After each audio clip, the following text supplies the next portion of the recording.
Action Motorsport vous est présenté par la Capitale Assurance Générale, l'assureur québécois des quadistes. Can-Am, essayez-les pour voir. Et par RPM Rive-Sud, ça fait 10 ans qu'on roule ensemble.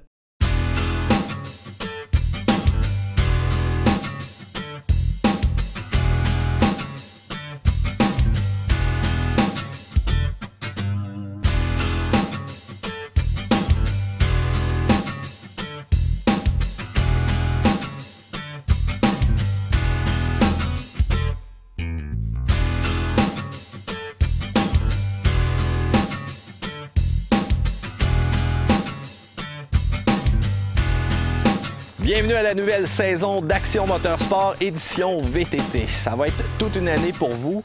Martin va être avec moi. Martin, ça va? Ça va très bien, toi? Yes, Martin, sérieusement, juste à me promener avec le camion, je regardais le trailer tantôt dans les miroirs et je tripais à voir le paquet de jouets qu'on a pour cette saison. Hey, on a tout un setup, là. Mais hein, là, c'est sûr que vous voyez des BRP, mais on va avoir du Kawasaki, du Yamaha, du Polaris. On va un peu respecter la même formule aussi qu'on avait, comme l'an passé, dans le fond, parce qu'on a mis beaucoup de nouveaux là, dans nos émissions. Ben oui, puis on s'est permis de mettre l'emphase sur la longueur de nos essais, ce qui nous a permis d'apprécier chacune des caractéristiques qu'on voulait mettre à l'essai sur les véhicules, puis de donner nos appréciations personnelles. Puis ça a été aimé. On a eu des bons commentaires là-dessus. Mais nous autres aussi, on a aimé ça. Donc, c'est la formule qu'on conserve. Mais on va aussi s'orienter sur l'aspect sécurité. Bon, on a eu plusieurs commentaires justement sur les réseaux sociaux qui disaient « Hey, vous semblez aller vite pas mal dans les sentiers » ou encore tu sais, que ça semble un petit peu abusé. Mais écoutez, lorsqu'on sort en sentier, on est toujours escorté par, appelez-le comme vous voulez, des patrouilleurs, des agents fédérés. Oui. Donc, ils sont vraiment là pour nous encadrer, barrer une section. Donc, c'est très, très sécuritaire. Faut pas oublier qu'on est comme au vu, comme on dit. Là. Donc, oui. On ajoute un petit peu de magie du cinéma, des angles de caméra qui semblent propulser le VTT beaucoup plus vite qu'il va en réalité. Mais c'est sûr que dans nos tests, moi j'aime ça quand même une fois de temps en temps voir les limites d'une machine. Donc lorsqu'on le fait dans un cadre sécuritaire, il n'y a pas de danger, inquiétez-vous pas pour nous. Et Martin porte toujours son casque. Écoute Martin, je pense qu'on va partir avec notre trailer pour justement accéder à notre sentier privé pour avoir la chance d'aller essayer la machine de PRP. On commence avec lequel? Écoute, moi je te propose d'y aller avec le Outlander Max, l'édition spéciale qu'on a reçue, qui est un véhicule de touring. Donc ça fait un beau début de saison, ça va nous réchauffer. Réchauffer, c'est quand même un 1000. Oui, effectivement, de la puissance, vous allez voir ça. Donc, traînez notre passager en plus en tout confort. Restez à l'écoute, nous autres, on se déplace et on s'en va à l'entrée du sentier.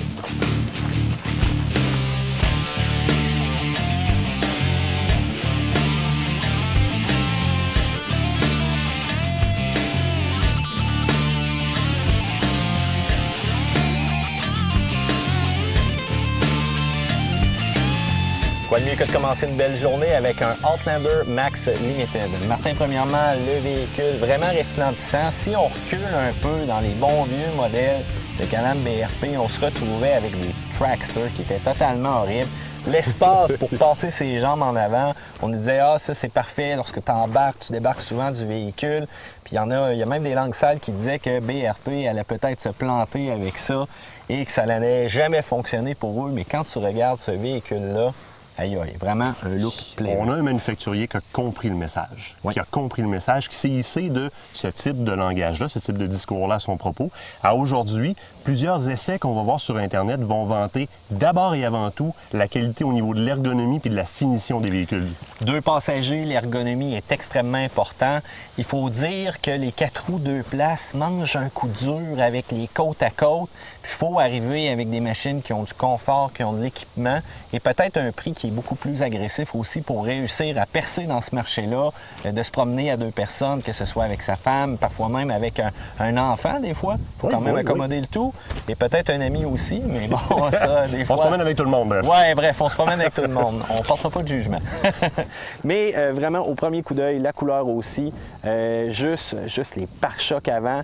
Et il y a quelques spécifications aussi qui viennent spécifiquement sur papier avec ce modèle Limited-là. Oui, bien, le Limited nous arrive d'abord et avant tout avec la nouvelle DPS. Oui, donc vraiment la direction assistée dynamique. Exactement, ça vaut direction assistée dynamique, donc c'est électronique. On a le choix de 3 modes différents, minimum, médium et maximum. J'ai hâte de l'essayer, voir qu'est-ce que ça donne réellement comme différence.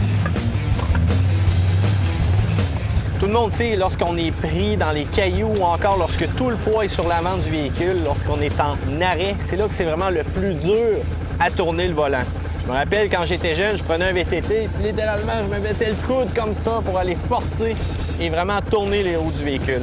Essayons les 3 modes. Là, je suis au minimum. Je mets un petit peu de force quand même dans les bras. Passons au mode moyen. Voilà, pas plus long que ça. Je sens que c'est mieux assisté encore. Et si je vais vraiment au mode maximum,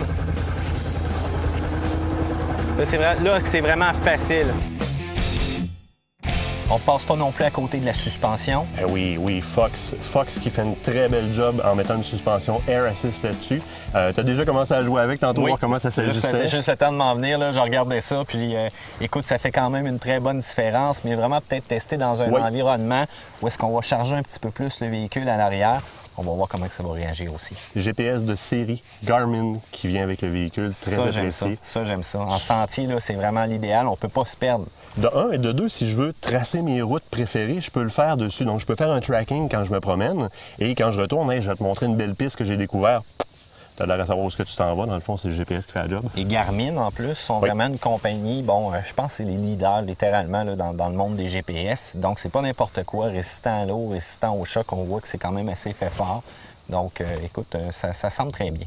On est dans un endroit semi-idéal pour faire un essai. Ça sent beaucoup un pit de sable. On va quand même prendre les parties sentiers pour voir comment ça réagit, voir des détours. Puis peut-être même, je pense qu'on va peut-être essayer de m'emmener quelqu'un à l'arrière et on prendra ses commentaires après. Mais une chose est sûre, je conduis, puis à la limite, je te laisse peut-être en arrière, mais tu te tiens loin de moi. Okay? C'est bon, c'est bon. Parfait.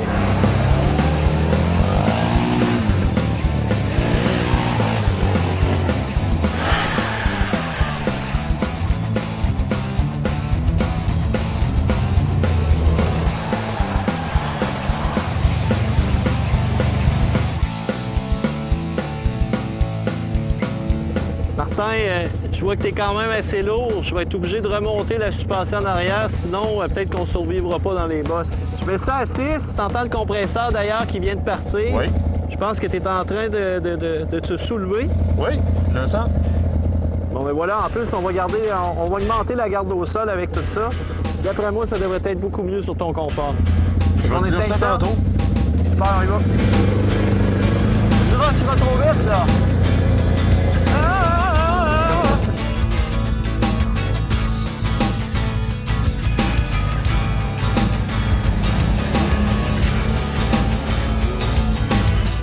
De faire une démonstration, je vais maintenant promener Martin avec la suspension vraiment ajustée le plus bas possible au minimum.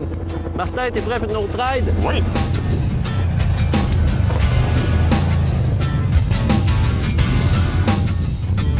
Moi, ça paraît tout de suite à la conduite. Je sens qu'en arrière, ça travaille différemment, ajusté vraiment au premier niveau. Toi, Martin? Ben moi, de mon côté, je dirais que j'ai pas vu d'énormes différences au niveau du confort en arrière.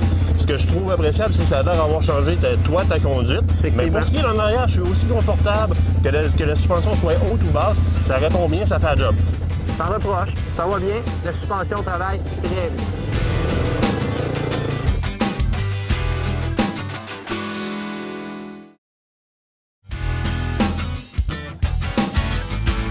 L'hiver est à nos portes et comme beaucoup de motoneigistes et de quadistes, vous regardez pour changer vos survêtements hivernaux. Et avec raison, il y a beaucoup de nouvelles technologies qui ont vu le jour. Et du côté de FXR, je vais faire le tour un peu avec vous pour vous aider dans vos critères de sélection. On va se fixer des critères qui vont ressembler à qu'est-ce que je vais faire avec ma motoneige. Est-ce que je fais du freestyle? Est-ce que je fais du sentier? Ça va changer beaucoup. Le choix de vêtements, qu'est-ce que je vais porter en dessous? Et finalement, le budget que je veux y accorder qui est très important aussi. Du côté des FXR, on m'offre une belle versatilité pour vous présenter le tout, d'autant plus qu'on est dans une compagnie qui connaît une deuxième émergence majeure. Vous faites du hors-piste, faire du hors-piste, ça donne chaud. Par contre, il y a un petit compromis, se rendre sur le point du hors-piste, souvent, ça vous donne froid. À ce moment-là, on va opter pour des manteaux qui vont permettre un certain passage de l'air au niveau de la coquille principale. Donc, je veux quand même aérer l'intérieur parce que je vais travailler énormément hors-piste. Par contre, journée plus froide ou encore pour me rendre du point A au point B, je veux m'assurer d'avoir une doublure à l'intérieur qui va me permettre de rester au chaud.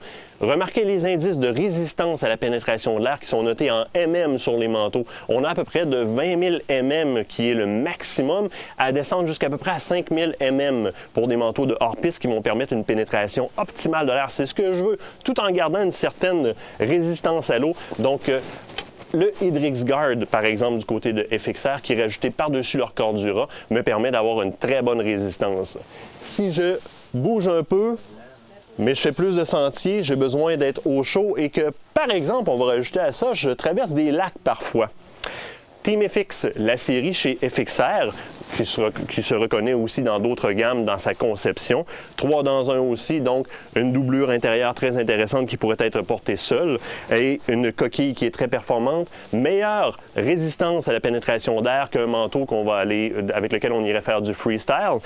Petit avantage sur celui-là, technologie fast. Si vous traversez des lacs, ça arrive presque jamais, mais la glace craque, vous vous ramassez à l'eau.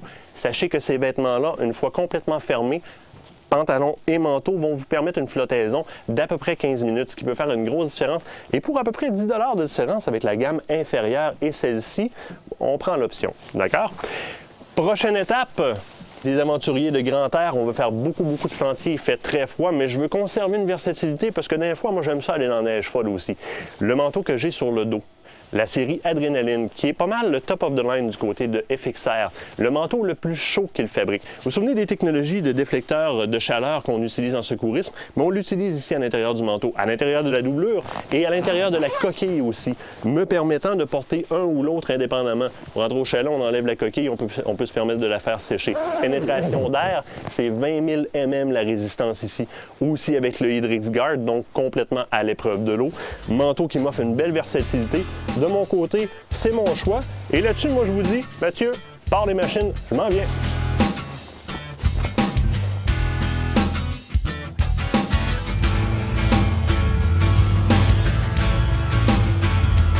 On aborde la partie spécification technique avec le Outlander Max Limited. Premièrement, 1000, grosse motorisation, 82 forces, c'est quelque chose. Oui, c'est la base de ces véhicules-là de BRP, le 1000cc, le Rotax, donc 2 cylindres, 82 forces de moteur, 65,1 livres de torque. Ça paraît à l'accélération, hein? Même sur un 2 places, quand je me promenais avec toi tantôt, on enfonce l'accélérateur, le véhicule est littéralement propulsé en vitesse. Une belle bête, c'est la bête de l'industrie présentement de ce côté-là. Le freinage, tantôt on a fait un petit test.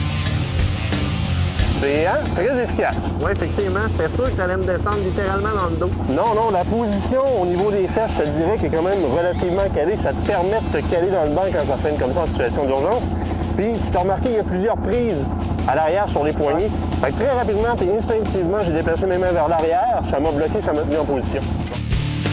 Les pistons à 2 étriers, en avant, en arrière, c'est sûr qu'on a 2 disques en avant et un seul en arrière, mais ça paraît, ça a vraiment une bonne force de freinage. Pour moi, en plus, les disques sont perforés.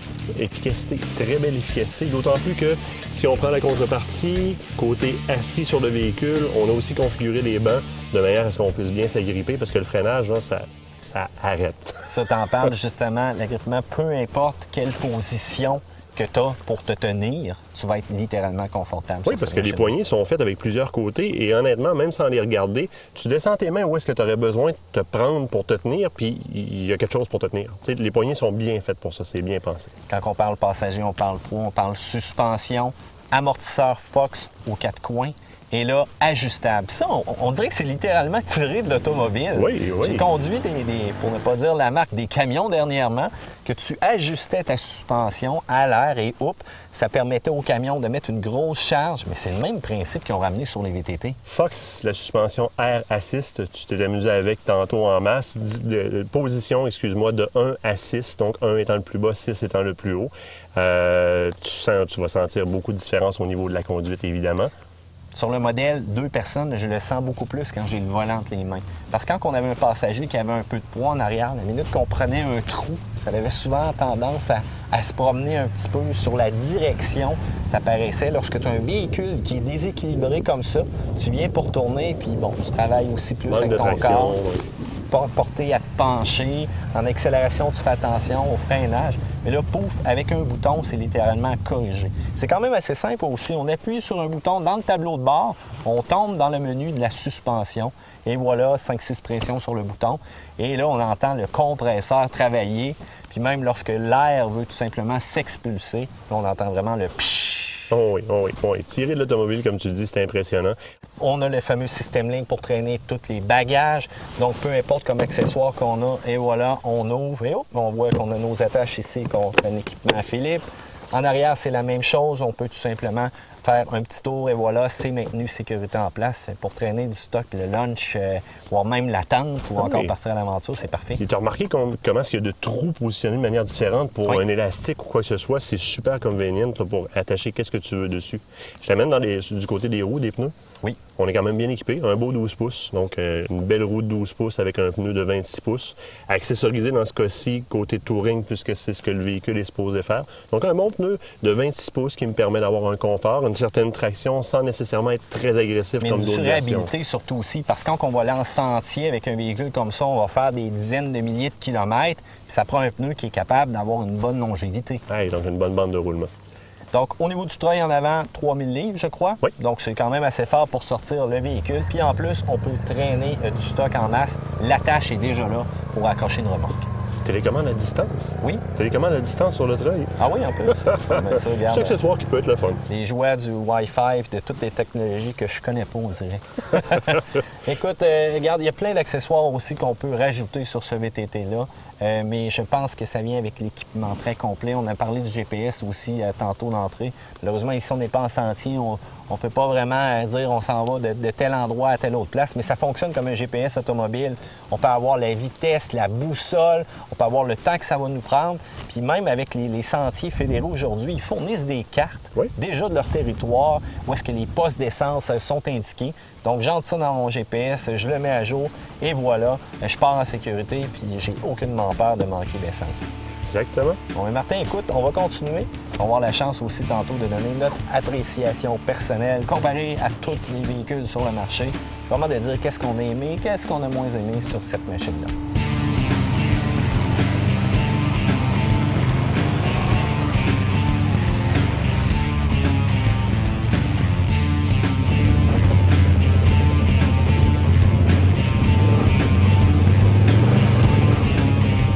Par monter, mais ça patine. On va le verrouiller. Vraiment du premier coup. Le Viscolox cette année répond beaucoup mieux que les années précédentes. C'est quand même assez surprenant.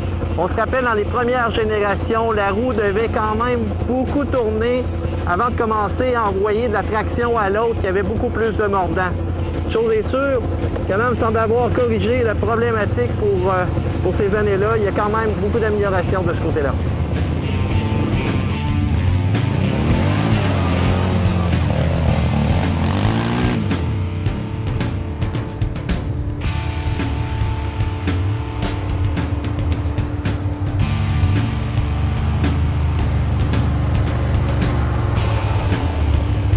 Bonne traction, très bonne compression aussi en descente. Lorsque j'ai descendu la pente, lorsque j'ai relâché l'accélérateur, le véhicule, j'ai pas besoin d'appliquer les freins, il va descendre à une bonne vitesse lente.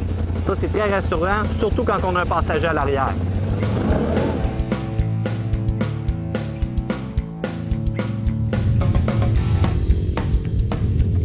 Vous vous rappelez sûrement du Big Red qu'on vous avait présenté l'année passée. Impeccable, une machine qui marchait encore. Mais là, on vous a trouvé un Honda Fortrax 250 1985. Conditions excellentes. Ça, c'est vraiment ce qui a suivi la mode des 3 roues. Honda a tout simplement rajouté 4 roues. C'était beaucoup plus sécuritaire, une meilleure assise aussi. Un 4 roues qui était purement utilitaire. On y allait avec un moteur de 246 cc. Il y en a plusieurs qui vont dire « et c'était pas très puissant », mais bon Dieu que c'était fiable avec le temps. Quelques-uns d'entre vous vont avoir quelques problèmes comme de tête qui perdaient un petit peu d'huile, mais c'était tout de même intuable. La machine est littéralement solide. Côté freinage, on y va avec de l'ancienne technologie. C'était vraiment des tambours à l'avant et à l'arrière. Ça demandait un petit peu plus d'entretien, ça n'avait pas beaucoup de force de freinage, mais tu sais, c'est pas une machine qui est ultra performante, donc aucune problématique. On va remarquer aussi que les pneumatiques sont beaucoup plus larges que les VTT d'aujourd'hui, surtout à l'arrière.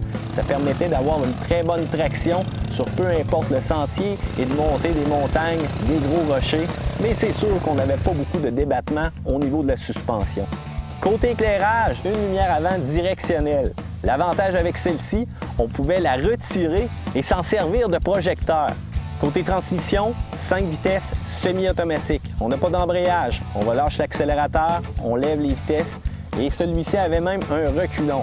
Ça, c'était une des grandes technologies nouvelles dans le temps en 1985. Un autre point très fort, 471 livres, très léger. On est pris, on lève le VTT et voilà, on le tasse et c'est parti. Même pas besoin de treuil. Une machine intuable, littéralement.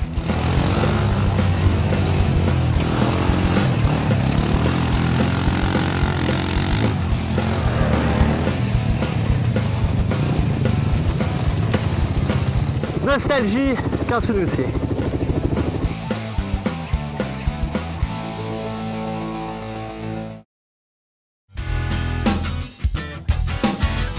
Bonjour, mon nom est Jean-Samuel Gué.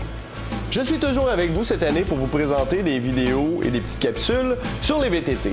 Et cette année, on commence ça en grand en changeant de décor et en vous présentant une vidéo de Fel de 4 roues qui est quand même assez drôle et je me ferai un plaisir de commenter le tout avec une voix bizarre.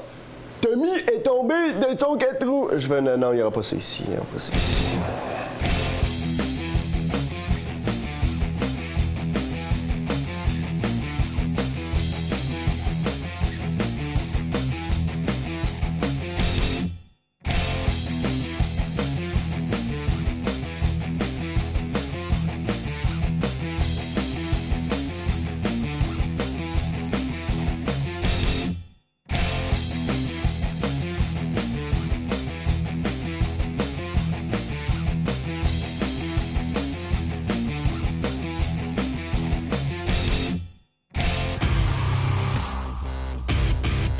« 4x4, c'est pas assez pour vous. Sachez que BRP offre désormais son modèle Outlander en version 6x6 avec le puissant moteur Rotax V-Twin 1000 et une troisième sélection au niveau de la boîte de vitesse. On connaît les high et les low. Ici, on a un extra low.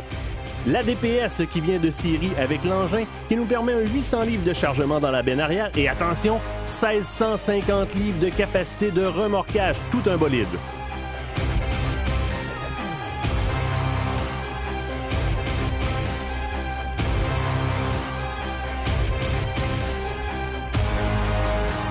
C'est une machine, hein, Martin?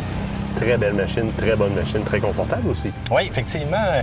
Général aussi, on ne peut pas passer à côté de la motorisation de ce 82 forces-là dans le moteur 1000 de Rotax. Foudroyant. On appuie sur l'accélérateur, paf, c'est parti. C'est une vraie bombe. Et je crois aussi qu'il faut être prudent. Encore une fois, on sait qu'on a des limites dans les sentiers. Cette machine-là peut largement le dépasser. Ça roule 125 km/h. Là, c'est verrouillé électroniquement. Donc, 125 km/h, bien que ça ait une bonne stabilité à haute vitesse, avec un passager à l'arrière, je ne le recommande pas. C'est pas dans les normes de sécurité. Petit côté faible, cependant, dans nos tests qu'on a vus, au niveau de la CVT, au niveau de la courroie, il y a une grosse faiblesse, je crois, du côté de BRP. C'est sûr qu'on a des modèles de presse. Qu'est-ce que veut dire un modèle de presse? C'est la compagnie qui nous le prête. Il y a plusieurs journalistes qui ont passé sur ces véhicules-là. Et le 300 km, le 400 km, le 1000 km va avoir une machine, ça l'équivaut peut-être à 6000. Tellement ça a été battu, brassé, accélération, freinage au fond. Puis écoute, malheureusement, on l'a vu, lorsqu'on est en position high, on fait comme forcer un peu le véhicule. Si on laisse moindrement glisser, on va sentir une petite fumée au niveau de la courroie. Il y a littéralement de la fumée qui sort de là, donc la prise n'est pas constante, n'est pas là quand on la veut nécessairement. Et oui, c'est la faiblesse. Je rapporte à une chose par contre, le manufacturier à l'achat du véhicule va te proposer d'emblée d'installer une courroie plus performante. Hein? On t'avertit, on dit, sur le véhicule, là, il est capable d'en prendre en promenade standard, mais si toi, tu penses que tu vas en demander plus à ton véhicule, bien, je te recommande d'acheter ma deuxième courroie qui est faite pour l'encaisser. Totalement d'accord avec toi, parce que quand on a réalisé ces tests-là, c'était vraiment dans une côte abrupte où est-ce qu'on faisait glisser le moteur, on le faisait forcer, alors que sur un sentier plat, dans des sentiers fédérés ou autres, on n'a aucunement ce problème-là. Exactement. D'accord. Peut-être aussi se dire que sur les différents sites Internet, vous vous rappelez, on avait mentionné que les pneus d'origine étaient pour la longévité. Il y a plusieurs personnes qui rapportent les avoir changés immédiatement.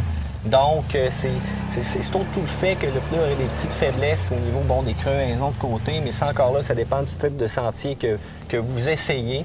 Donc, on recommande peut-être de changer aussi ces pneumatiques-là, d'y aller avec quelque chose, soit d'un peu plus sentier, voire même agressif. Il y en a qui ont mis littéralement des pneus un petit peu plus avec du mordant, là, vraiment des gros crampons, puis ils ont beaucoup apprécié cette machine-là. En résumé, garantie 6 mois. Oui. Je recommande de prolonger la garantie aussi. Donc, c'est une grosse mécanique. Ça peut être coûteux après quelques années si jamais il arrive un pépin ou quoi que ce soit. Garantie prolongée, pour moi, ça serait un must avec ce véhicule-là. Tu donnes combien de Martin sur 10? Un 9 sur 10. Oh, t'es fort. Oui, T'es fort. oui. Moi, je vais plus avec un 8. Justement, ces 2 points majeurs qu'on a mentionnés. Mais dans l'ensemble, c'est une très bonne machine. Disons que mon 8 va partir, va être mon chiffre de base pour les essais qu'on aura dans le futur. Martin, merci beaucoup. Quant à nous, c'est déjà la fin de l'émission d'Action Motorsport. Je remercie JD du côté de Bois-Châtel qui nous ont prêté notre gros Dodge Ram 2500 pour tirer tout ce beau trailer-là. Les attaches remorques, les plus belles boules en ville, c'est pas pour rien et ça l'attache, mesdames et messieurs. Sur ce, vous allez avoir la chance de voir des images inédites, voire même un petit peu de vidéo du côté du Facebook d'Action Motorsport. Mathieu Thomasin vous dit à la semaine prochaine. Action Motorsport vous a été présenté par quadnet.ca, le monde du VTT, le magazine du quad numéro 1 au Québec.